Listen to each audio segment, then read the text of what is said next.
नमस्कार, मैं दुर्गेंद्र चौहान। 2024 के लोकसभा चुनाव के लिए बिखरे विपक्ष की कड़ियां एक बार फिर से जुड़ने लगी हैं। मुख्य धारा के मीडिया ने आज इसे इंडिया रिटर्न्स का भी नाम दिया और कुछ इस तरह कहा कि मोदी के 400 बनाम इंडिया रिटर्न्स।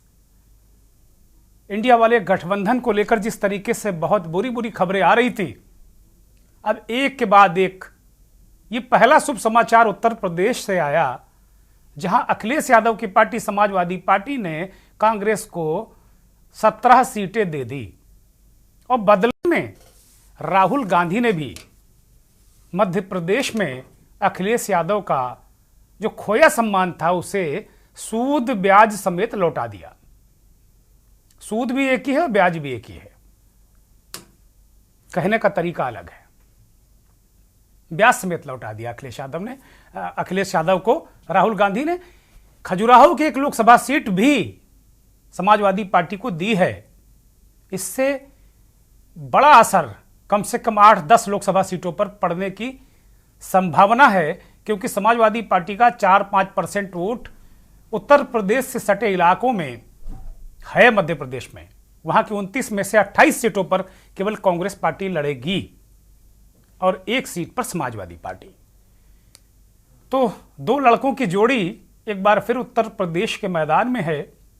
एक लड़की भी है, प्रियंका गांधी, जिसकी वजह से यह गठबंधन हुआ है। ऐसी खबरें कांग्रेस के सर्किल में हैं कि प्रियंका गांधी के कहने पर ही, उनके ही बात करने पर अखिलेश यादव ने इस गठबंधन को पुख्ता किया है। बड़ा सवाल यही है कि उत्तर प्रदेश से जो खबर आई इंडिया गठबंधन के लिए, उसके बाद अरविंद केजरीवाल की आम आदमी पार्टी ने भी दिल्ली में, जहां वो एक सीट केवल दे रही थी कांग्रेस को, वो 3 सीटें दिल्ली की कांग्रेस को वो दे चुकी है। पंजाब में दोनों में सहमति है कि अलग अलग लड़ेंगे। हरियाणा की 9 सीटों में से 8 सीटें कांग्रेस लड़ेगी, एक उन्होंने केजरीवाल को दे दी है। गोवा में एक सीट कांग्रेस के लिए केजरीवाल छोड़ रहे हैं। गुजरात की 29 में से 2 लोकसभा सीटें कांग्रेस ने केजरीवाल के लिए छोड़ी हैं। जैसा लग रहा था, बहुत मुश्किल लग रहा था कि आम आदमी पार्टी से तो बहुत ही मुश्किल गठबंधन है, वो बहुत आम तरीके से होता नजर आ रहा है और हो गया है। आम आदमी पार्टी के सारे नेताओं ने आज दिन भर कहा कि बीजेपी दबाव डाल रही थी कि इंडिया गठबंधन में मत जाओ, और जाओगे तो जेल भेज देंगे केजरीवाल को। यह मुद्दा भी बनाया जा रहा है। तो एक एक करके महाराष्ट्र भी बाकी है, बिहार भी बाकी है, लेकिन वहां इतने पेच है नहीं जितने उत्तर प्रदेश में और केजरीवाल के साथ में थे।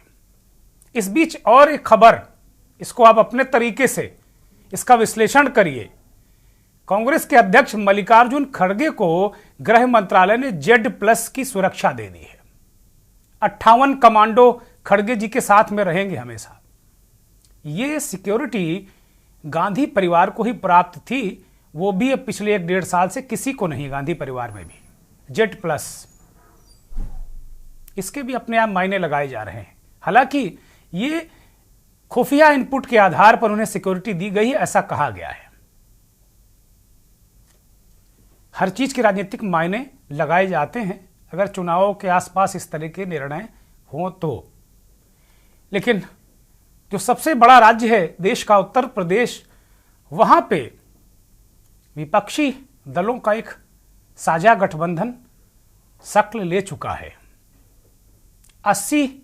मिशन 80 पर नरेंद्र मोदी का अश्वमेध घोड़ा दौड़ चुका है। नरेंद्र मोदी काशी पहुंच रहे हैं। एक 25 किलोमीटर लंबा वो रोड शो भी करेंगे। विश्लेषक, पत्रकार ये कह रहे हैं कि उत्तर प्रदेश की 80 सीटों को साधने के लिए प्रधानमंत्री काशी से ही यूपी में अपना अश्वमेध यज्ञ का घोड़ा छोड़ेंगे। खैर, प्रधानमंत्री जो भी काम करते हैं वो बेमिसाल होता है और उसकी सराहना भी चारों तरफ होती है। मीडिया में, सार्वजनिक स्थानों पर चर्चा होती है। विपक्ष को इस बात की टीस रहती है कि उनके कामों की चर्चा मीडिया भी नहीं करता। लेकिन सवाल इस बात का ही है कि कुल मिलाकर क्या उत्तर प्रदेश का जो गठबंधन है या जो उत्तर प्रदेश से जो संकेत मिल रहे हैं वो क्या यूपी जो है यहाँ से जो विपक्ष को क्या संजीवनी मिलने जा रही है? मंथन में यही बड़ा सवाल।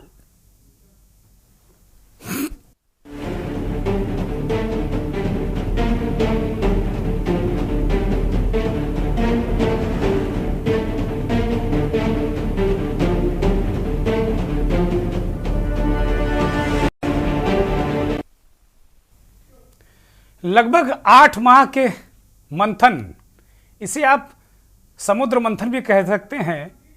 मेरे साथ चूंकि मेरा कार्यक्रम ही मंथन है, इसलिए पॉलिटिकल पार्टीज भी लगातार मंथन करती हैं, तो हमारे कार्यक्रम से मैच खा जाता हो, चाहे बीजेपी हो, चाहे कांग्रेस पार्टी, चाहे अन्य विपक्षी दल या सत्ता के साथ जो दल हैं वो। वास्तव में काफ़ी मंथन चिंतन के बाद उत्तर प्रदेश से ही पहला शुभ समाचार विपक्षी गठबंधन इंडिया के लिए आया है और सभी 17 सीटों पर कांग्रेस के साथ समझौता हुआ है। 80 सीटें यहाँ हैं, 63 सीटों पर अखिलेश यादव की पार्टी लड़ रही है। मैंने अपनी भूमिका में भी सारी चीज़ें बताई हैं आपको, और प्रधानमंत्री का काशी दौरा भी है। थोड़ी ही देर में प्रधानमंत्री रात 9 बजे पहुंच जाएंगे वहां और इसके बाद वो रोड शो करेंगे। या जिस तरीके से उनके तमाम कार्यक्रम है 3 दिनों तक काशी में, वो अपने आप में एक अलग तरीके का माहौल, अलग तरीके की चीज़ें, एक तरीके से उत्तर प्रदेश की राजनीति को प्रभावित करेंगे, क्योंकि प्रधानमंत्री जो भी करते हैं वो बहुत महत्वपूर्ण तरीके से करते हैं और उसका हर उनकी बात का संदेश जाता है। एक रिपोर्ट देखिए। जगह आप शामिल अंत भला तो सब भला, क्या समझे? तो क्या माना जाए? आप समझदार हो? गठबंधन होगा या नहीं? शीट शेयरिंग को लेकर होगा, विवाद छिड़ा हुआ है। कोई विवाद नहीं है, आपके सामने सब चीजें साफ हो जाएंगी बहुत जल्दी। पांडे जी ने कहा है बीएसपी के लिए कि उनके अब ये बात सब पुरानी हो गई। अरे हमारे पत्रकार साथी कितनी पुरानी बातें बता रहे हो। मैंने आपसे क्या कहा? कितना अच्छा सवाल पूछा, कितना अच्छा जवाब दिया मैंने, और उसी में से आप सब कुछ निकाल लो। आपकी पार्टी 17 सीट पर भारतीय जनता पार्टी को अगर शिकस्त करना है तो स्वाभाविक है कि जिन दलों के साथ में समाजवादी पार्टी और कांग्रेस के कार्यकर्ता अपने संगठन के साथ मजबूती से एनडीए के उम्मीदवारों का समर्थन करेंगे। सर, जो एक मनभेद था उसको किस तरह से दूर करेंगे? समाजवादी पार्टी और कांग्रेस में लंबे समय तक एक मनभेद बन गया था। देखिए, आज की वर्तमान परिस्थिति में दोनों पार्टियां बहुत जिम्मेदार हैं। वो अपनी जिम्मेदारियों का वहन इस चुनावी रणक्षेत्र में एक साथ आकर उसका निर्वहन करेगी और ईमानदारी के साथ जनता की जो परेशानियां हैं उन्हें दूर करने के लिए भारतीय जनता पार्टी को लंबी खींचतान और दोनों तरफ से जहरीले शब्द बाण के बाद आखिरकार यूपी में सपा और कांग्रेस का गठबंधन परवान चढ़ गया। लेकिन जिसे अखिलेश यादव अंत के तौर पर देख रहे हैं वो असल में अभी सिर्फ शुरुआत है, क्योंकि पीडीए के नाम पर सपा के ऊपर सवालिया निशान भी उठाए जा रहे हैं। और ये सवाल किसी और ने नहीं बल्कि विपक्षी नेता असदुद्दीन ओवैसी ने उठाया है। अखिलेश यादव ने 2014 का चुनाव हारा बीजेपी के खिलाफ, 2017 का चुनाव हारा, 2019 का लोकसभा का चुनाव हारा, फिर 2022 का चुनाव हारे। और इन 4 चुनावों में खास तौर से जो पिछला विधानसभा का चुनाव हुआ 2022 का, समाजवादी पार्टी की तारीख में, इनकी हिस्ट्री में इतना मुस्लिम वोट उनको कभी नहीं मिला, और उसके बावजूद भी वो बीजेपी को नहीं रोक पाए। लेकिन विपक्ष के लिए गुड न्यूज आते ही प्रधानमंत्री के काशी दौरे की खबर सामने आ गई, जिसके बाद ये कहा जाने लगा कि पीएम मोदी अपने संसदीय क्षेत्र से लोकसभा का शंखनाद यूपी में करेंगे और यूपी में चुनाव की रणनीति का खुद प्रधानमंत्री खाका खींचेंगे।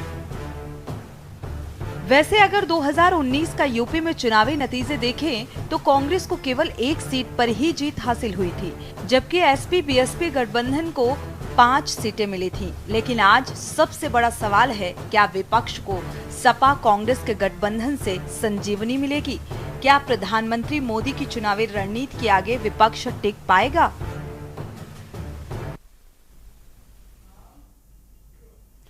उन्नीस में 15 सीटें मिली थी समाजवादी पार्टी और बहुजन समाज पार्टी गठबंधन को, एक कांग्रेस की और बाकी एनडीए गठबंधन की।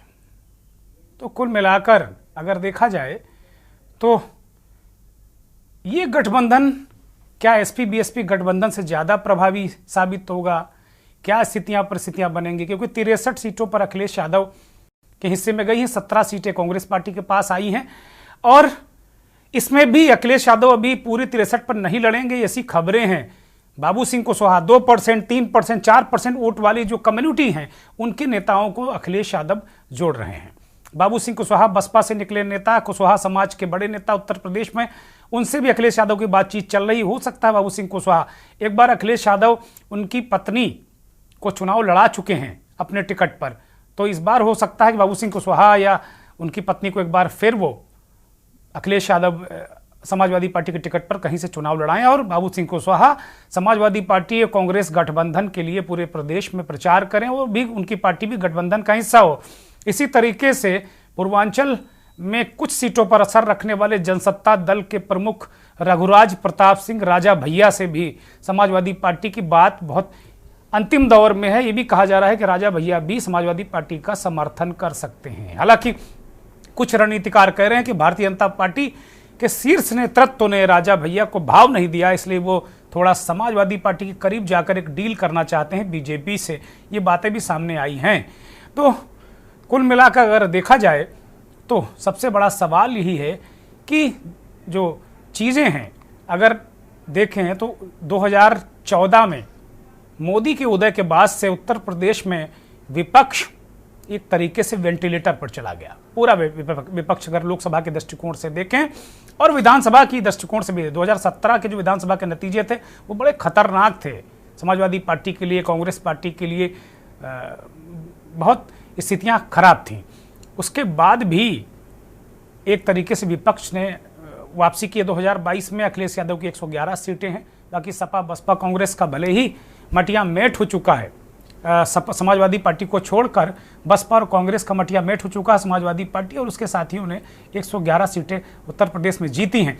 तो इस लिहाज से ये कहा जा रहा है कि अपने आप में ये चुनाव क्या उत्तर प्रदेश में विपक्ष को संजीवनी देगा? क्या एक नया प्रयोग कुछ कारगर होगा? क्या भारतीय जनता पार्टी इससे चिंतित है, नहीं चिंतित है? बहुत सारे सवाल हैं मंथन में जिनको आज हम उठाएंगे और लगातार आपकी टीवी स्क्रीन पर वो आंकड़े चल रहे हैं कि उत्तर प्रदेश में विपक्ष का कैसे, मोदी काल में विपक्ष का कैसे अवसान हुआ। 2009 में कांग्रेस पार्टी को 21 सीटें लोकसभा की मिली थी उत्तर प्रदेश में। तब भी ऐसा नहीं कि कांग्रेस बहुत बलशाली थी उत्तर प्रदेश में, उसका वोट बहुत था, ऐसा नहीं था, लेकिन एक हिकमत अमली से कांग्रेस पार्टी ने एक अच्छी रणनीति से वो चुनाव जीता और उस वक्त की जो सत्ताधारी पार्टी थी बहुजन समाज पार्टी, उसे 20 सीटें मिली और उस वक्त जिस दल के पास सर्वाधिक उत्तर प्रदेश की सीटें थी 37 सीटें समाजवादी पार्टी के पास थी 2004 में। 2004 से 2009 तक 9 का इलेक्शन जब समाजवादी पार्टी लड़ी तो वो 23 पर सिमट कर आ गई, बहुजन समाज पार्टी 20 पर रह गई, कांग्रेस पार्टी 21 सीटें जीती और फिर बाकी बची सीटें ही बीजेपी को मिल पाई थी। तो 14 के बाद से यूपी में गैर भाजपा के जो दल हैं, विपक्षी दल हैं, उनका एक तरीके से अवसान हुआ। क्या आज का जो सवाल है मंथन में, क्या यूपी में विपक्ष को संजीवनी मिलेगी और क्या यूपी से विपक्ष को संजीवनी मिलेगी देश के लिए? ये बड़ा सवाल। मेहमानों का पैनल हमारे साथ जुड़ चुका है। राकेश परमार राजनीतिक विश्लेषक हमारे साथ जुड़े हैं, बहुत स्वागत राकेश जी, बहुत आभार। अनुभव चक भारतीय जनता पार्टी के वरिष्ठ नेता हमारे साथ जुड़े हुए हैं, अनुभव जी बहुत स्वागत, बहुत धन्यवाद। भुवन भास्कर जोशी समाजवादी पार्टी के प्रवक्ता प्रोफेसर हमारे साथ जुड़े हैं, बहुत स्वागत, बहुत धन्यवाद। महेंद्र सिंह वरिष्ठ पत्रकार हमारे साथ जुड़े हैं, आपका भी बहुत स्वागत, आभार। राजकुमार मौर्य साहब कांग्रेस के प्रवक्ता भी हमारे साथ जुड़ गए हैं और उत्तर प्रदेश की राजनीति को बिल्कुल प्याज के छिलके की तरह रोज सुबह से शाम तक छीलने वाले राघवेंद्र सिंह राजू राजनीतिक विश्लेषक हमारे साथ जुड़ गए हैं। राजू जी स्वागत, बहुत धन्यवाद, बहुत आभार आपका।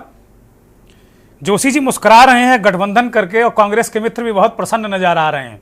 ऐसा लग रहा है कि दोनों मित्रों ने एक तरीके से अब कमर कस ली है। अभी तक ये हो रहा था कि इंडिया गठबंधन की हालत बड़ी खराब है, लेकिन जब पहली खबर जोशी जी उत्तर प्रदेश से आई तो उसके बाद से तो लग रहा कि आप लोगों का मामला ही बनता जा रहा है चारों तरफ। केजरीवाल साहब ने भी समझौता कर लिया, महाराष्ट्र से भी खबरें आ रही हैं कि सब फाइनल है। जोशी जी देखिए दुर्गेश जी, जो ये गठबंधन है हमारा उत्तर प्रदेश का, अब ये उत्तर प्रदेश की सीमा से लांघ कर मध्य प्रदेश तक जा पहुंचा है और भारतीय जनता पार्टी की चिंता लगातार इस विषय से बढ़ने का काम हो रहा है। क्योंकि आज जो हमारे नेता माननीय अखिलेश यादव जी ने कहा था, जो ये गठबंधन है ये क्यों हो रहा है, देश बचाने के लिए, लोकतंत्र बचाने के लिए और संविधान बचाने के लिए, और जो लगातार सामाजिक न्याय की लड़ाई, जाति जनगणना की लड़ाई और पीडीए, पिछड़ा, दलित, अल्पसंख्यक, आदिवासी समाज और आधी आबादी और अगड़ा समाज, इसको लेके माननीय अखिलेश यादव जी ने जो सूत्र दिया था वो पूरे देश का जन आंदोलन बन चुका है। हम लोग निश्चित तौर पे यहाँ पर जो लड़ाई है भारतीय जनता पार्टी की नफरत की राजनीति से अंत करना है। इसके साथ साथ जो भारतीय जनता पार्टी ने, जिनको अब नया नाम इन्होंने दिया है, मोदी जी की गारंटी, जिनको ये पहले चुनावी जुमले कहते थे, अब नया नामकरण के साथ ये आए, नया फ्लेवर लेकर आए। और ये मोदी जी की गारंटी जो 2014 में, 2019 में देश की जनता ने आदरणीय मोदी जी की जो गारंटी है उन पर वोट देने का काम करा। और वो गारंटियां क्या थी, मैं आपको बताने का काम करता हूँ। वो गारंटी थी 2 करोड़ नौकरी की, 20 करोड़ नौकरी का हिसाब नहीं दे पा रहे। किसानों की बात हुई थी, किसानों की आय दुगनी की, और किसान आज धरने पर बैठा हुआ है, किसान आज सड़क पर है। और रोजगार की बात हुई थी, रोजगार में आप देखिए अभी भी परीक्षा लीक हुई है उत्तर प्रदेश में, जो नौजवानों पे आशा होती है। निश्चित तौर पे बेटी बचाओ बेटी पढ़ाओ का नारा लेके आए थे भारतीय जनता पार्टी, और देखिए मणिपुर में क्या घटना घटने का काम करता है। और अभी आपके चैनल के माध्यम से मुझे पता चला है कि माननीय प्रधानमंत्री जी बनारस आए, कम से कम उस बेटी के घर भी जाए। हमारी उनसे इल्तिजा है कि वो वहां जाएं और कम से कम उनके जो दुख है उसमें मरहम लगाएं, जिस पर रेप करने का काम भारतीय जनता पार्टी के कार्यकर्ताओं ने करा। और देश में अनुमन स्थिति, चाहे हाथरस की दलित बेटी का हो, चाहे आप कानपुर में माँ बेटी का हो, आप भी कानपुर में रहते हैं और आप देखिए स्थिति क्या है। ये स्थिति को पूरे देश में देखा है। आज जरूरत है हम सब लोग इकट्ठे होकर भारतीय जनता पार्टी का सूर्यास्त उत्तर प्रदेश में करें। ये जिम्मेदारी समाजवादी पार्टी के कंधों में थी और हमारे नेता माननीय अखिलेश यादव जी लगातार सड़क से लेकर सदन तक संघर्ष कर रहे हैं। ठीक बात है। राजकुमार मौर्य, जोशी साहब तो बहुत ही जोश से लबरेज हैं। वो कह रहे हैं कि बिल्कुल अब बिल्कुल बीजेपी का बिल्कुल यहाँ से सुपड़ा साफ कर देंगे, ऐसा लग रहा है जोशी जी के जो जोश है उनका। राजकुमार मौर्य जी, कुल मिलाकर ऐसा आपको नहीं लगता है क्या कि अगर थोड़ा सा कांग्रेस सीरियस हो जाती तो जो लोग छिटक गए आपसे, चाहे नीतीश कुमार हो, ममता बनर्जी हो और लोग हों, बात बन सकती थी? जिस जोश से के साथ में, जिस जोश खरोश के साथ में आप लोगों ने इंडिया गठबंधन बनाया था, आपको लगता नहीं कि कांग्रेस की कहीं हीला वाली, मैं कहूंगा इसको, मैं गलती भी नहीं कहूंगा, मैं लापरवाही भी नहीं कहूंगा, इसको कहते हैं हीला हवाली। तो मुझे लगता है कांग्रेस की हीला हवाली की वजह से ये एक गठबंधन जो है वो एक बड़ा गठबंधन बनते रह गया क्या? नहीं है जी, हम स्पष्ट कर देना चाहते हैं दुर्गेश जी, कोई हीला हवाली नहीं है।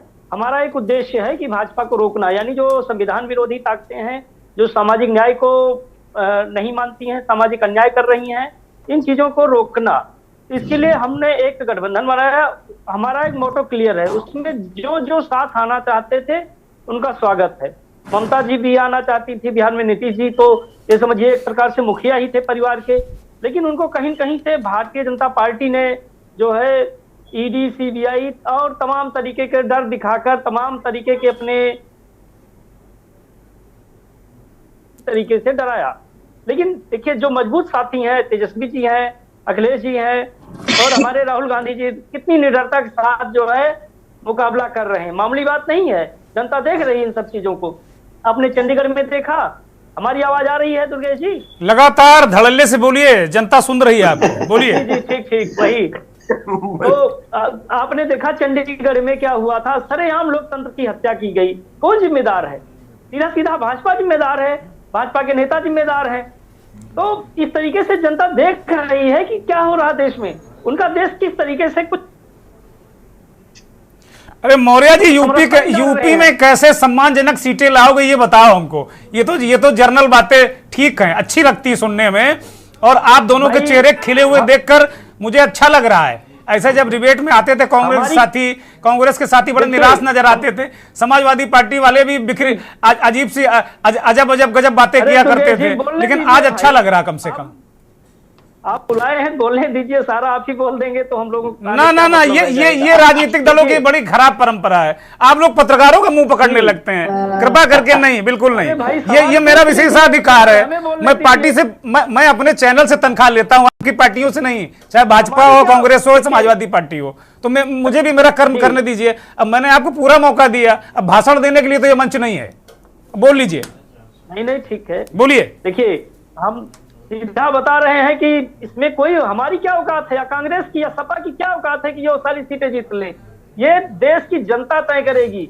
उसको अपना देश बचाना, अपना संविधान बचाना है, अपना जो इस तरीके से भाजपा नष्ट कर रही पूरे तंत्र को, उसको बचाना है। ये लड़ाई कांग्रेस की नहीं है, सपा की नहीं है, देश की जनता की है। और राहुल गांधी जी इस समय जनता की आवाज बन रहे हैं। मौर्य जी, कनेक्शन ठीक करिए, गड़बड़ा रहा है। अभी आपने जोड़ा है समाजवादी पार्टी के साथ कनेक्शन, लेकिन बीच में आपका नेटवर्क डाउन हो रहा, उसको ठीक करिए। अच्छा। मैं भारतीय जनता पार्टी के साथी अनुभव चक के पास जाता हूं। अनुभव चक, वो कह रहे हैं कि आप लोग जो 80 का दावा कर रहे हैं कि 80 सीटें जीतेंगे, ये तो जनता तय करेगी। आप लोग कैसे तय कर देंगे 80 हम जीत लेंगे? भाई, वो तो कह रहे समाजवादी पार्टी, कांग्रेस पार्टी नहीं जीत सकती, जनता जितनी जिताएगी उतनी जीतेंगे, और आप लोग अलग राग अपनाए हैं, पूरा देश ही जीत लेंगे। देश बचाना है भाई। ये मौर्य जी, अब आपकी बारी आएगी तो बोलिएगा। ये सवाल हमारा अनुभव चक से है, और आप लोग खुद ही तय कर देते हैं, इस बार 400 पार, इस बार 600 पार। अरे जनता को भी कुछ करने दीजिए महाराज। देखिए दुर्गेंद्र भाई जी, लगातार जो दोनों हमारे पैनलिस्ट हैं, उन्होंने एक ही बात कही कि जनता चुनाव में तय करेगी। तो इनको ये भी समझना चाहिए कि 2014 के बाद के जितने चुनाव हुए थे, क्या वो जनता ने तय उसके नतीजे नहीं तय करे थे? लगातार इन्होंने कहा कि भारतीय जनता पार्टी के आने से लोकतंत्र पे खतरा हो जाता है और तमाम और अव्यवस्थाएं फैलाई जाती हैं। तो विपक्ष के रूप में जो इनकी भूमिका थी, उसका निर्वहन करते हुए हर बार ये जनता के बीच में गए, और जनता ने जो जवाब दिया वोटों के द्वारा, उनके सामने है। ये लगातार वही मुद्दों को लेके जनता के बीच में जाने की बात करते हैं। कितना जा रहे हैं ये आपको भी पता, हमको भी पता, सिर्फ सोशल मीडिया पे। जनता को पता कि मोदी के राज में उनको मिला क्या। मोदी की गारंटी ऐसे ही नहीं कह दिया गया, मोदी ने वो विश्वास पैदा किया है आम जनमानस के मन में कि जो मोदी जी ने कह दिया है उस पर अक्षरशः वो खरे उतरते हैं। और ऐसा उन्होंने कोविड के समय, जबकि ना सिर्फ देश बल्कि अंतरराष्ट्रीय स्तर पे भी जो अपने आप को बड़ा मजबूत देश मानते थे, वहां पर त्राही मची हुई थी।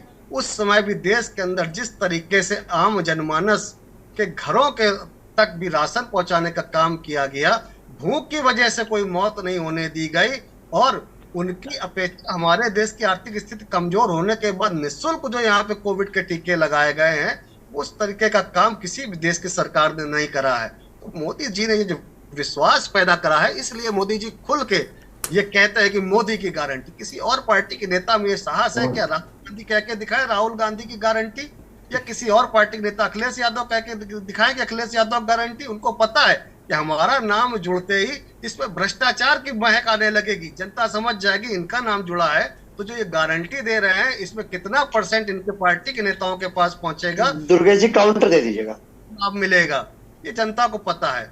इसलिए बिल्कुल 2024 के लिए भारतीय जनता पार्टी ने जो हमारे नेताओं ने ऊपर कहा है कि 400 पार, वो 400 पार हम करने जा रहे हैं।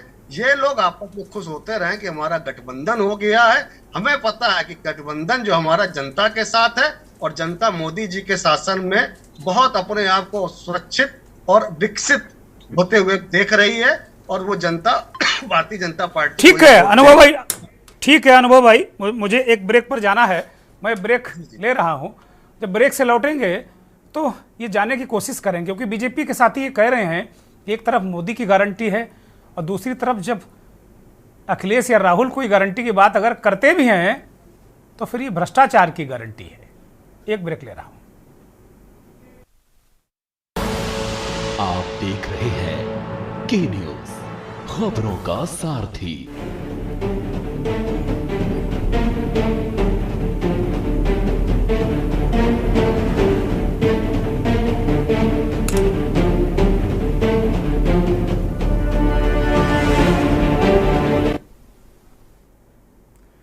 ब्रेक से लौट आए हैं और उससे पहले चर्चा यही कि मोदी की गारंटी बनाम विपक्ष की गारंटी, क्या विपक्ष का कोई नेता इस हैसियत में है क्या कि उसकी गारंटी पर जनता उसे वोट दे दे। भारतीय जनता पार्टी का स्पष्ट तौर पर ये कहना है कि विपक्ष की गारंटी का मतलब भ्रष्टाचार की गारंटी। तो एक रिएक्शन बनता है दोनों पार्टियों के नेताओं से। भुवन भास्कर जोशी के पास जा रहा हूं, केवल 5 सेकंड में अपनी बात वो कहेंगे और उसके बाद फिर एक कांग्रेस का एक रिएक्शन, उसके बाद फिर बाकी जो हमारे 3 विद्वज्जन मेहमान जुड़े हुए उनके पास जाऊंगा। जोशी साहब केवल 5 सेकंड में रिएक्ट करिए। देखिए, अभी भारतीय जनता पार्टी के जो साथी हैं उनका मैं भाषण सुन पा रहा था भ्रष्टाचार पे। भ्रष्टाचार की तो मैं कहना चाहता हूँ ये प्राथमिक पाठशाला है भारतीय जनता पार्टी। मैं बताना चाहता हूँ इनके राष्ट्रीय अध्यक्ष बंगारू लक्ष्मण जी पूरे कैमरे के सामने रिश्वत मांगते हुए पकड़े गए। ये पूरे देश ने देखा है। और अभी अभी आपने क्या काम करा, अजीत पवार जिन पे आपने आरोप लगा रहे थे 70,000 करोड़ के घोटाले का, आपने उनको अपने नमामि गंगे के तहत आके साफ कर दिया, भ्रष्टाचार का उनका दूर। अशोक चौहान जी अभी आप लेकर आए उनको आदर्श घोटाले का, जिन पे आरोप ये आरोप हमने नहीं लगाए थे, ये भारतीय जनता पार्टी के आदरणीय प्रधानमंत्री मोदी जी ने लगाए। क्या हुआ उनका? शुभेंदु अधिकारी जी टीएमसी के ये आरोप आपने लगाने का काम करा। देश के सारे भ्रष्टाचारियों को अपनी पार्टी में लाकर नया जो आपका जो भारतीय जनता पार्टी का जो वॉशिंग पाउडर रहा है उससे धुल के आप क्या निर्णय लेना चाहते हो? आप क्या भ्रष्टाचार की बात करना चाहते हो? कि भारतीय जनता पार्टी तो इस देश ठीक है। अभी एक मिनट जोशी साहब 15 सेकंड हो गया, बॉन्ड बस 1 सेकंड की इलेक्ट्रॉन बॉन्ड आया था। इलेक्ट्रॉन बॉन्ड में क्या हुआ? अभी सुप्रीम कोर्ट ने क्या कहा? सुप्रीम कोर्ट ने कहा कि ये जो बॉन्ड है ये महत्वाकांक्षी भ्रष्टाचार की योजना थी आदरणीय मोदी जी की, क्योंकि 95% चंदा बेनामी चंदा ठीक है देने का काम। आ गई बात। मौर्य जी अब 10 सेकंड आपको देना ही पड़ेगा, 10 सेकंड देना ही पड़ेगा। जोशी जी 15 सेकंड बोल चुके हैं, बोलिए। बिल्कुल बिल्कुल सीधा सा स्पष्ट बात है। हमारे नेता राहुल गांधी जी इस समय सड़कों पर है, यूपी की सड़कों पर हैं। उनका तो सीधा स्पष्ट है, हम आज को न्याय दे रहे हैं। राजनीतिक हिस्सेदारी की बात हो रही है। पूरे उत्तर प्रदेश में उबाल है इस समय, खासकर जो पिछड़ा वंचित समाज है उनको उनके अंदर जागरूकता पैदा हो रही है। ये किसी गारंटी से कम है क्या? अरे वोट किसको मिलेगा? मौर्य जी छोड़ गए, अलग पार्टी बना ली उन्होंने, आज ऐलान कर दिया उन्होंने, आप लोगों का साथ छोड़ गए मौर्य जी। युवा जो है 68,000 जो घोटाला हुआ था बीजेपी ने किया था, युवा जो है राहुल गांधी को अपना दे रहे हैं, पूरा बता रहे हैं। क्या किसी गारंटी से कम है? ठीक है, आज राहुल गांधी कांग्रेस पार्टी पूरी तरह उनके साथ खड़ी है। ठीक है, बात आ गई। मौर्य जी रोक रहा हूं आपको, राकेश सिंह परमार की तरफ रुख करूंगा। परमार साहब, जो आज मेरे मंथन का एक पूरी कार्यक्रम का विषय है कि जो एक गठबंधन बना है, बहुत खींचतान लंबे समय तक ये चला और मीडिया में सिर्फ और सिर्फ उत्तर प्रदेश बहुत दिनों तक सुर्खियों में रहा, अभी भी सुर्खियों में, आज भी सुर्खियों में कि गठबंधन पहले नहीं बन रहा था, इस बात को लेकर मीडिया को चिंता थी। अब गठबंधन बन गया, इसको लेकर भी चिंता है कि अब गठबंधन बन गया तो अखिलेश ने कब कहा था, राहुल ने ये कहा था, केजरीवाल ने कहा था, बड़ी बड़ी लंबी लंबी बातें हम देख रहे थे आज मुख्यधारा के मीडिया में हो रही हैं। ये जो गठबंधन बना है, क्या आप सोच पा रहे हैं, समझ पा रहे हैं कि पिछली बार सपा बसपा का जो गठबंधन था वो 15 सीट जीता था उस गठबंधन ने, क्या उसके इर्द गिर्द भी कहीं स्थितियां परिस्थितियां बनती दिख रही? क्या ये मोदी के जो अश्वमेध यज्ञ वो छोड़ने वाले हैं, कर रहे हैं, अश्वमेध का घोड़ा वो छोड़ेंगे अभी थोड़ी देर बाद, उसको क्या कंपीट कर पाएगा? क्योंकि बीजेपी कर रहे हैं हम 80 के 80 जीत लेंगे। परमार साहब। चौहान साहब नमस्कार, और आपके सभी पैनलिस्टों के साथ आपके दर्शकों को मेरा प्रणाम। गठबंधन की राजनीति अब मजबूरी हो गई है, क्योंकि क्षेत्रीय छत्र पूरे देश भर में अपनी वजूद कायम कर चुके हैं। इसलिए कोई एक पार्टी अकेले नहीं लड़ सकती और यह लोकतंत्र की खूबसूरती है। हम बात वर्तमान गठबंधन जो यूपी में दो लड़कों ने दोबारा मुलाकात किया है, ये जो हीरा मोती की जोड़ी आई है, वो पहले क्या किए आगे क्या करिए, ये महत्वपूर्ण ये है कि ये किस उद्देश्य से ये मिले। गठबंधन में आपका मन साफ होगा तभी आपका वोटर एक दूसरे पर ट्रांसफर होगा। ऐसा होता हुआ प्रतीत नहीं हो रहा है, क्योंकि कांग्रेस यहाँ पर सबसे बड़ी दल है लेकिन सबसे छोटे स्तर पर चुनाव लड़ रही है। कांग्रेस के जो सर्वमान्य नेता है, जो पहले यूपीए के अध्यक्ष हुआ करती थी, उनका बीच मैदान से हट जाना रणभूमि से सेनापति का हटने जैसा होता है। उससे सेना का मनोबल डाउन होता है। आप कह सकते हैं कि उनका उम्र हो गया है तो राज्यसभा में नहीं जाती, क्योंकि प्रधानमंत्री बनने के दूर दूर तक उम्मीद तो है नहीं। और जब आपको मिला था तो आप बनी नहीं थी, अंतरात्मा की आवाज पर आपने छोड़ दिया था, तो आप राज्यसभा क्यों गई हैं? सुरक्षा तो आपको वैसे ही पूरा जीवन भर मिलता। आप बीच रणभूमि में अपने कार्यकर्ताओं को डिमोरलाइज की, राज्यसभा में जा करके ये कार्यकर्ताओं के मनोबल को प्रभावित करेगा। हाँ, आप कह देती कि अब मेरा उम्र हो गया है, नौजवानों के लिए मैं ये छोड़ रही हूं, आप ज्यादा प्रतिष्ठा पार्टी यही तो कहा उन्होंने कि मेरी उम्र हो गई है। उन्होंने यही तो कहा कि मैं बीमार हूं, मेरी उम्र हो गई है। और फौज में भी भैया रिटायर तो होते हैं लोग, सेनापति भी रिटायर होता है। तो राज्यसभा में बीमारों के लिए बनाया गया है, मतलब ये साबित करना चाहते हैं कि मैं बीमार हूं इसलिए राज्यसभा में जा रही हूं। गलत क्वेश्चन और गलत आंसर। भाई आप बीमार है तो घर रहिए ना, 10 जनपद में अस्पताल खुलवा दिया जाएगा, एकदम राम मनोहर लोहिया के बगल में है 10 जनपद, पूरा एम्बुलेंस सेवा है। आप पहले वहां जा रहे हैं भाई शिक्षण करने के लिए। ठीक है, आप कहीं कोई प्रवर प्रवक्ता जाता, देश का बात उठाता, जनता का बात उठाता, यह होता। देखिए क्या होगा, जनता किस बात पर वोट देती है। 415 सीट जीत कर राजीव गांधी आए थे, विश्वनाथ प्रताप ने एक इल्जाम लगाया, उनकी सरकार चली। मिस्टर क्लीन की छवि मनमोहन सिंह साहब की थी, 2G 3G कोलजी जीजाजी पर उठा, उनकी सरकार चली गई। 10 साल तक चली, बड़ा बढ़िया चली, बहुत बढ़िया बढ़िया काम हुए। जितने बढ़िया कांग्रेस ने काम किया, right to education, right to food, तब बढ़िया बढ़िया काम किया, लेकिन तब भी एक दाग लगा, आप हट गए। नरेंद्र मोदी के साथ प्लस पॉइंट क्या है कि नरेंद्र मोदी के निजी सरकार पर कोई दाग नहीं लगा है, लेकिन भ्रष्टाचार दो तरह का होता है, व्यक्तिगत भ्रष्टाचार, घोटाला करना, और दूसरा घोटालेबाजों को अपने साथ लेना या सुरक्षा देना, यह भी घोटाले के श्रेणी में आता है। जैसा कि जोशी साहब कह रहे थे कि भाई कल पवार को आपने कहा था बेईमान है, आज ले लिया। बेईमान पवार नहीं है, बेईमान आप है कि आपने एक बेईमान को अपने साथ ले लिया, यह भी बेईमानी है। मैं दारूबाज के साथ बैठा हूं, मैं कहूंगा मैं दूध पी रहा हूं, दुनिया नहीं मानेगी। आप राजनीतिक बेईमानी तो कर ही रहे हैं, और यह आपके ऊपर चस्पा होता जा रहा है कि जिस जिसको आपने सर्टिफिकेट बांटा कि यह आदमी बेईमान है, इतना का भ्रष्टाचारी है, अगले दिन आपने उसको ले लिया।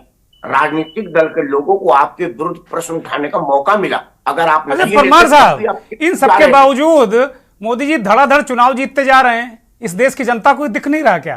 क्यों जीत रहे हैं? मैं वही नहीं, मोदी जी चुनाव जीत तो फिर क्या जरूरत थी शरद पवार को पार्टी को भतीजा को लेने की? फिर क्या जरूरत थी राणा को लेने की? फिर क्या जरूरत है उन बेईमानों को लेने की? आपके खुद के मेहनत पर जीत रहे थे, और मुझे उम्मीद है कि उनको ना लेते तब भी मोदी जी जीते, क्योंकि मोदी ने व्यक्तिगत और उनके पूरे कैबिनेट ने ऐसा कोई काम नहीं किया जिससे जनता का नाराजगी हो और जनता उनके विरुद्ध हो। लेकिन मैं नहीं समझ पा रहा हूं कि उनको कौन समझा रहा है, कौन शिक्षा दे रहा है कि भाई शरद पवार के भतीजे को ले लो, फलाना को ले लो, जितने बेईमान है ले लो। शिक्षा नहीं दे रहे हैं परमार साहब, उनके पास नेता नहीं है उन इलाकों के। दिक्कत ये है, अशोक चौहान को लिया क्योंकि विदर्भ में नेता नहीं है भाजपा के पास।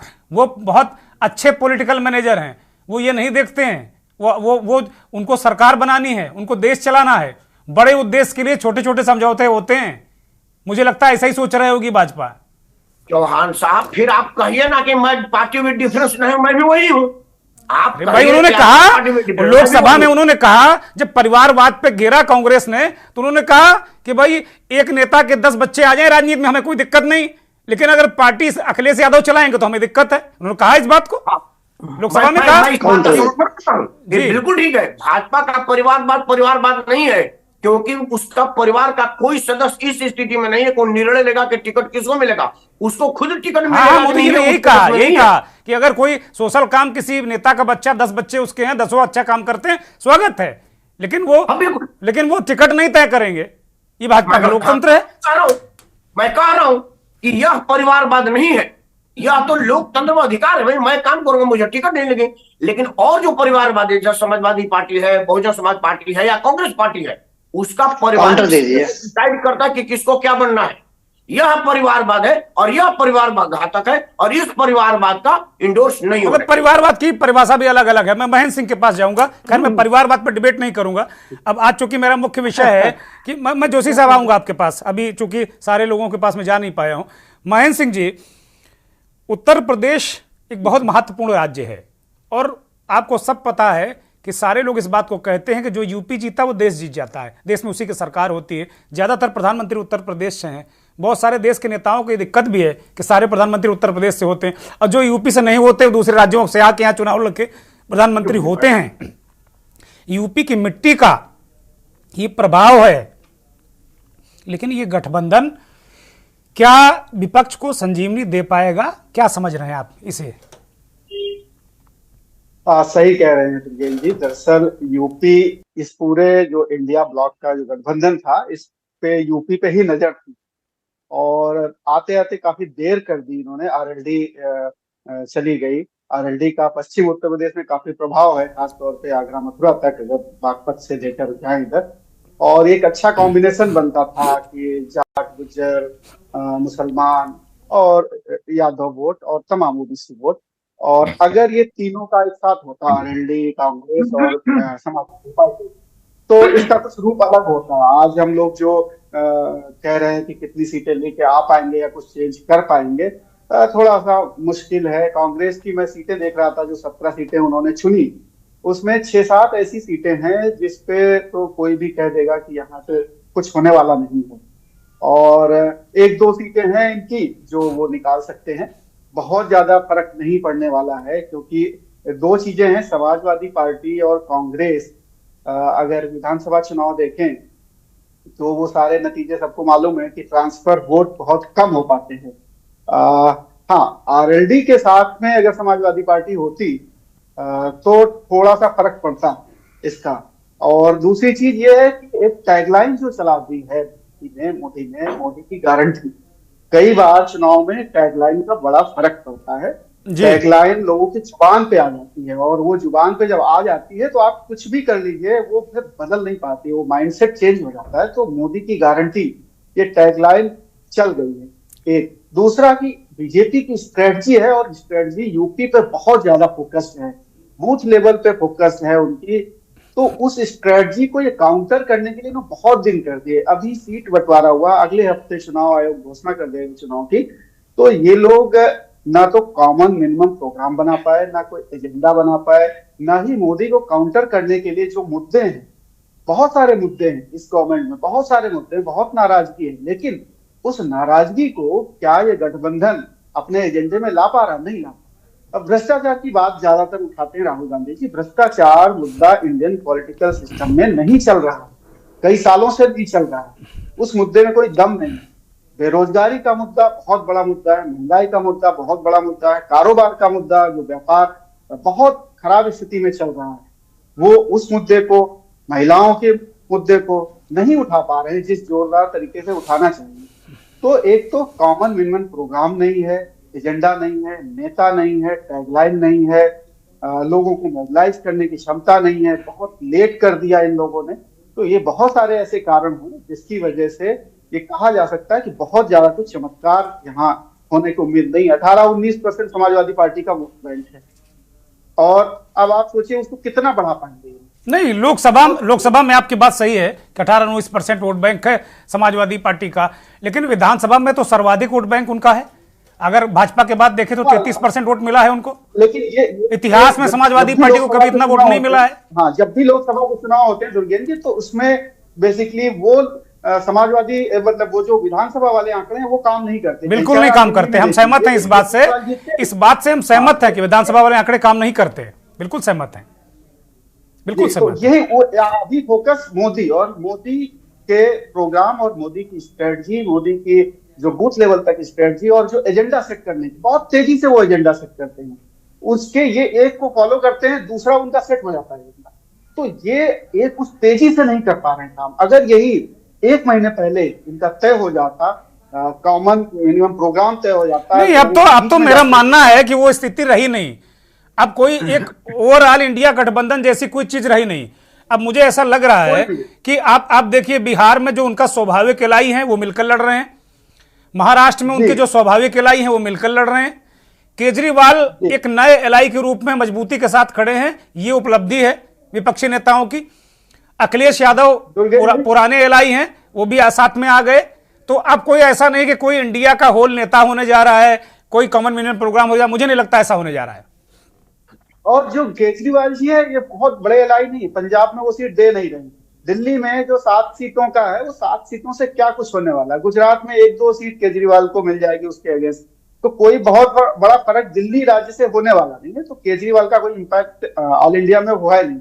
ममता बनर्जी अलग हो गई, नीतीश कुमार अलग हो गए, बाकी तो आप जैसे बता रहे हैं कि स्वाभाविक जो गठबंधन पहले से है वो चल रहा है, तो क्या फर्क पड़ने वाला है, कोई खास नहीं। आंध्र प्रदेश नहीं, लेकिन मैं लौटूंगा महेंद्र सिंह, राघवेंद्र सिंह राजू, इस बात को भी हम जब चर्चा करते हैं तो भूल जाते हैं। हम लोग चर्चा, एक बड़ा महत्वपूर्ण पहलू है कि भाई 2019 में बीजेपी अपना सर्वश्रेष्ठ प्रदर्शन कर चुकी है। अब क्या राज्यों में सीटें बढ़ जाएंगी क्या जो वो जीत लेगी? भाई जो जितने राज्य हम देख रहे हैं सर्वश्रेष्ठ प्रदर्शन हो गया हुआ है उसका, और दक्षिण में उसे सीटें पिछली बार अच्छी खासी मिली थी। कर्नाटक में मान लो कर्नाटक में वही स्थिति हो जाएगी तो सारा जो सर्वश्रेष्ठ प्रदर्शन करके जो नंबर मौजूदा है 303 वही तो है, 400 कहां जा रहा है? दुर्गेन जी 360-70 कहां जा रहा है जी? 2019 में तमाम गठबंधन और सहयोगियों के साथ करीब 41% मत भारतीय जनता पार्टी को मिला था जी, और कांग्रेस को 2019 में करीब 20% वोट मिला। कहने का तात्पर्य यह है कि जो स्थितियां बनी थी, आपने देखा हो दिसंबर में 140 जब विपक्षी सांसदों को निलंबित किया गया तो यह लगा कि एक बहुत बड़ा मानदार आने वाला है, बहुत बड़ा कोई सेगमेंट तैयार हो रहा है विपक्ष का, और पूरा हर विपक्षी दल एक हो गया था। लेकिन उसके बाद आपने देखा सहने कोई मुद्दे ये लोग सेट नहीं कर पाए, और आज भी उनके मुद्दे आपस में वैचारिक मतभेद तो हैं। अब ये बात अलग है कि अभी भारतीय जनता पार्टी के लोग, राज्यसभा का चुनाव है उत्तर प्रदेश में, 26 तारीख को उसका बीजेपी के लोगों को उसका रिहर्सल तैयारी कराई जाएगी, 27 तारीख को मतदान है। जहां तक अभी आपने बात बताई कि राजा भैया से भी वार्तालाप हुई और नरेश उत्तम पटेल जी उनके यहां गए, लेकिन जो सूत्र बताते हैं वो ये बताते हैं कि वो कौशाम्बी की लोकसभा सीट को माननीय राजा भैया चाहते हैं, और पिछली बार भी राजा भैया 2 सीटों को लेकर के भाजपा को जिस तरीके से एमएलसी के चुनाव में समर्थन दिए थे, बावजूद इसके उनको वो लोकसभा की सीट प्राप्त नहीं हो पाई थी। आपने देखा होगा कि आज पूरे राष्ट्र में कांग्रेस पार्टी है और क्षेत्रीय दलों का अस्तित्व अपने अपने प्रदेशों में है, लेकिन इतनी बड़ी पार्टी जो पूरे राष्ट्र में है, हर जगह कायम है, और उनकी भी व्यवस्था देखिए कि उन्हें आज गठबंधन करना पड़ रहा है, क्योंकि ये गठबंधन भी एक मजबूरी है। तो आज क्षेत्रीय दलों के पास में और उनके पास में जिस तरीके से नरेंद्र मोदी जी की योजनाएं हैं, चाहे वो महिला सशक्तिकरण की योजना हो, चाहे वो बेरोजगार की योजना हो, चाहे वो किसानों को लेकर के एफपीओ और तमाम जो संगठन, कृषक उत्पादक संगठन, उन्होंने 5000 से ज्यादा खड़े कर दिए। तो ये तमाम जो स्कीमें किसानों को लेकर चल रही हैं, इतना बड़ा किसान आंदोलन जो चल रहा है, जिस आंदोलन में पहले करीब 2020 में 150 किसान जो है संगठन खड़े हुए थे, आज वो घट करके सिर्फ 50 रह गए। तो ये तमाम जो स्थितियां बन रही हैं, आपको ध्यान हो 1977 में जब कांग्रेस लगातार शासन कर रही थी, और 1977 में जब जनता पार्टी की सरकार आई, और जनता पार्टी की सरकार आने के बाद इंदिरा गांधी ने भी इमरजेंसी लगाई थी, तो इसी तरीके से तमाम जो राजनीतिक दल थे वो दुर्गेन जी एक हो गए थे। आज जो स्थितियां हैं, बहुजन समाज पार्टी जो तीसरा बड़ा दल है उत्तर प्रदेश में, वो बिल्कुल साइलेंट है। ये पता ही नहीं लग रहा कि उनकी क्या स्थितियां हैं, कितने सीटों को वो लड़ेंगे, क्या चर्चा होगी। और आपने अभी ये भी कहा कि बाबू सिंह कुशवाहा वो भी लगातार अखिलेश के संपर्क में है, और अभी पल्लवी पटेल का भी जो अपना दल कमेरा की नेता है, उनका भी स्टैंड क्लियर नहीं है। ये ठीक है कि लगातार अपना दल एस के नेता आशीष पटेल ने भी पिछले दिनों उन पर प्रहार किया था। तो ये तमाम जो गठजोड़ चल रहे हैं, मैं समझता हूं रोजाना आप देखिए भारतीय जनता पार्टी कार्यालय में पार्टी ज्वाइन करने वालों का तांता लगा है। और तमाम ऐसी सीटें, दुर्गेन्द्र जी मैं तो उत्तर प्रदेश के 75 जिलों में घूमा हूं, लेकिन यह निश्चित तौर पर है कि बहुत सारे जिलों में, मैं नहीं समझता हूं आधे से ज्यादा जिलों में उत्तर प्रदेश के लोगों को नाराजगी है, ऐसा नहीं है। और एक बहुत बड़ा तबका जो मैं आपसे स्पष्ट कहना चाहता हूं, बहुत बड़ा अपर कास्ट का तबका, वो भाजपा से नाराज है।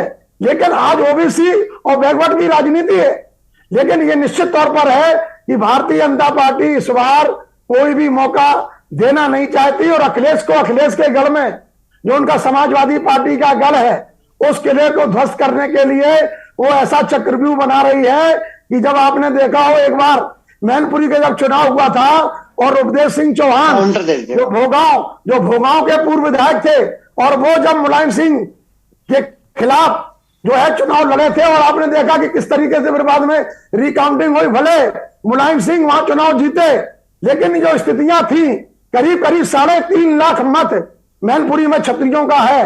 तो ये जो निर्णायक मत है फरकाबाद, मैनपुरी, एकाएकावा, भले इसमें ओबीसी प्रत्याशी उतारे गए हों, लेकिन एक बहुत बड़ा जहां ब्राह्मणों का मत है, जहां क्षत्रियों का मत है, आज जो स्थिति चल रही है, सारे दल जो बना रहे भाई राघवेंद्र जी, निश्चित तौर राघवेंद्र जी, अखिलेश यादव का जो पीडीए का ए है उसमें अगड़ा भी तो है, अल्पसंख्यक के साथ में वो कह रहे हैं अगड़ा भी है, फिर क्या दिक्कत है? अल्पसंख्यक है, अल्पसंख्यक पीडीए, अब वो अलग अलग है। अब आप इस पर ठीक है मैं आ रहा हूं जोशी साहब मैं आ रहा हूं, राघवेंद्र जी को बोलने दिए, मैं आ रहा हूं। दुर्गेंद्र जी, आज आप स्पष्ट करके देख लिए सारे राजनीतिक पार्टियों में अगड़े समाज की क्या स्थितियां हैं। मैं कोई बहुत बड़ी बात नहीं कहता हूं, आंकड़े स्पष्ट करिए। जातिगत जनगणना की बात नीतीश कुमार जी लाए थे और उन्होंने देखा कि 5 राज्यों को चुनाव में भले कांग्रेस को 10.5 लाख वोट ज्यादा मिला था, लेकिन उसके बावजूद भी एक राज्य उनको मिल पाया। तो ये कहने का तात्पर्य यह है कि राजनीति में गुणा भाग का, और आप जहां तक जो विधानसभा के चुनाव की बात अभी हमारे कह रहे थे भुवनेश जी, उसमें बहुत बड़ा खेल बीएलओ का भी था। मैं समझता हूं कि कई जगह आपने देखा हो कि 10-10 हजार मतदाताओं के नाम वोटर लिस्ट में नहीं थे।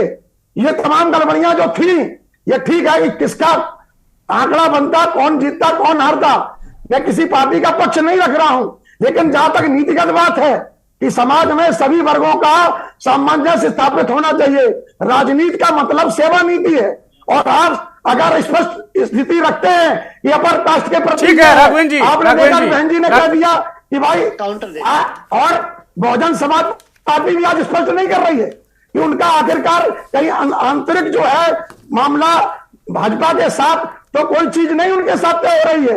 तो ये तमाम बातें अभी आने वाले समय में चुनाव में, अच्छा एक जरा सा छोटा सा जवाब दे दो, आप छोटा जवाब दे दो राघवेंद्र जी। पूरी कथा काया तो आपने पूरे प्रदेश की बता दी, पूरा महापुराण आपने राजनीति का हमें सुना दिया। अब ये बता दो कि ये गठबंधन से कोई नुकसान बीजेपी को होगा कि नहीं होगा, कि पूरे 80 जीत जाएंगे वो, हम लोग अभी से ये मान लें? अभी दुर्गेन्द्र जी, मैंने कुछ दिन पहले आपसे कहा था कि बदायूं में धर्मेंद्र यादव जी चुनाव नहीं लड़ेंगे, कुछ ना कुछ आपको फेरबदल दिखेगा। अभी हो सकता है कि बहुत अच्छे चेहरे आपको दिखाई दें कि वो तमाम नाराजियों के बावजूद अभी तोड़फोड़ की राजनीति चल रही है, कुर्सी पाने और चोला के रंग बदलकर अवसरवादिता की राजनीति हावी है, पूरा देश देख रहा है। लेकिन इसके साथ जिन लोगों को, जिन मतदाताओं को फ्री राशन मिल रहा है, फ्री सुविधाएं मिल रही हैं, फ्री बिजली मिल रही है, आम मतदाता जो बहुत बड़ा तबका है ग्रामीण क्षेत्रों में, दुर्गेन्द्र जी, वोट को वही सर्वाधिक मतदाता प्रभावित करता है। यह निश्चित तौर पर है, ये अच्छी बात है कि आज ये गठबंधन बना है। 17 सीटों पर कांग्रेस को उन्होंने जो सीटें दी हैं, अभी हमारे मित्र कह रहे थे कि बहुत चौंकाने वाली वो सीटें नहीं मिली हैं, और ये निश्चित तौर पर है कि अभी क्लियर नहीं है। अरे भाई, कई ये स्थान ऐसे उन्होंने छोड़ दिए जहां कांग्रेस का दावा बनता था, लेकिन ये हो सकता है कि आज प्रियंका गांधी जी, जिनका आपने नाम लिया, उत्तर प्रदेश की राजनीति में बहुत वो सक्रियता से रही हैं, और कई ऐसे तमाम लोग हैं। लेकिन ये निश्चित तौर पर है दुर्गेन्द्र जी, तमाम जो मुद्दे नहीं थे, मुद्दों के साथ साथ आप तमाम जो राजकोषी बातें हैं कि हमारे देश का जो राजकोष है, ठीक है राघवेंद्र जी, राजकोष पे चर्चा कर लेंगे, क्योंकि मेरे पास अब 2 मिनट है, 2 मिनट में मैं खत्म करूंगा। जोशी जी बोलिए, कुछ कहना चाह रहे हैं, फिर उसके बाद मैं कार्यक्रम को खत्म करूंगा। बोलिए। देखिए, अभी आदरणीय मोदी जी के विजय रथ की बात हुई है, इसी उत्तर प्रदेश ने देखने का काम करा। घोसी में माननीय मुख्यमंत्री लगे, उप मुख्यमंत्री लगे, एमपी लगे, एमएलए लगे, केंद्रीय मंत्री लगे। असर क्या है, ये लास्ट चुनाव उत्तर प्रदेश का था, जो दिशा और दिशा पीडीए की जो सफलता है, पिछड़ा, दलित, अल्पसंख्यक, आदिवासी, अगड़ा और आदि आबादी, इसने मिलकर भारतीय जनता पार्टी का सूर्यास्त करा है, जबकि शासन प्रशासन पूरा योगी जी और मोदी जी का वहां पर था। ठीक है, ठीक है। मौर्य जी, एक छोटी सी टिप्पणी बोलिए। जी, इस बैठक या इस परिचर्चा का जो निष्कर्ष है, इसमें हम कांग्रेस पार्टी का पक्ष रखते हुए खाली ये कहेंगे कि अभी बहुत से आंकड़े बताए गए जो कि इंडिया गठबंधन के फेवर में नहीं थे, तो हम उस आंकड़ों पर बात नहीं करते, हम सीधा एक बात करते हैं, हम जागरूकता पर निकले। हम वंचित समाज, दलित समाज, अल्पसंख्यक समाज, पिछड़ा समाज, जिनको न्याय नहीं मिला है, सामाजिक न्याय नहीं मिला है, राजनीतिक न्याय नहीं मिला, आर्थिक न्याय नहीं मिला, हमको न्याय देने की बात कर रहे हैं। एक नए कांग्रेस में वो चेहरे कहाँ हैं? कांग्रेस में राहुल गांधी के चेहरे पर कोई ओबीसी वोट थोड़े देगा। देखिए, मौर्य जी के चेहरे पर दे देगा, प्रकाश की बात ही नहीं कर रहे हैं। राजकुमार मौर्य के चेहरे पे मिल जाएगा वोट, तो मौर्य जी को आगे करें। गरीबों की बात नहीं कर रहे, गरीब हर तबके में होते हैं। नहीं, हमने तो बोला भाई, गलत कह रहे हैं आप राघवेंद्र जी।